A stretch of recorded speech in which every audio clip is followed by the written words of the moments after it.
28 তারিখের সমাবেশ সফল হোক, সফল হোক, সফল হোক, সফল হোক। 28 তারিখের সমাবেশ নারায়ে তাকবীর, আল্লাহু আকবার।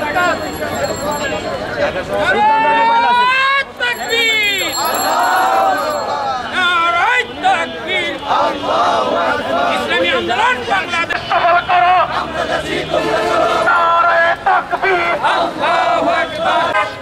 চলো চলো ঢাকা চলো, সমাবেশ সফল করো।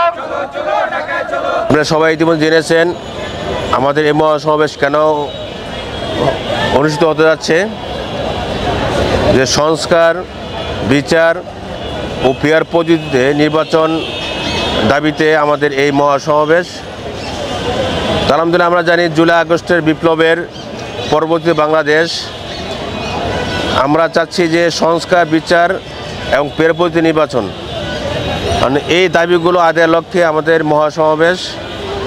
আমরা চাচ্ছি যে বাংলাদেশের প্রত্যেকটা নাগরিকের, প্রত্যেকটা ভোটের তার হিসাব হোক, প্রত্যেকটা ভোটার তার ভোটের তার সম্মান পাক, তার অধিকার পাক। এই জন্যে আমরা পীর সাহেব চরমনায়ের যে আহ্বান করছেন ফেয়ার পদ্ধতি নির্বাচন, এই জন্য আমাদের ফেয়ার পদ্ধতি নির্বাচনে আমরা আহ্বানে মাঠে নেমেছি। এই ফেয়ার পদ্ধতি নির্বাচন হলে জনগণ তার সুফল ভোগ করতে পারবে। সুফল কি?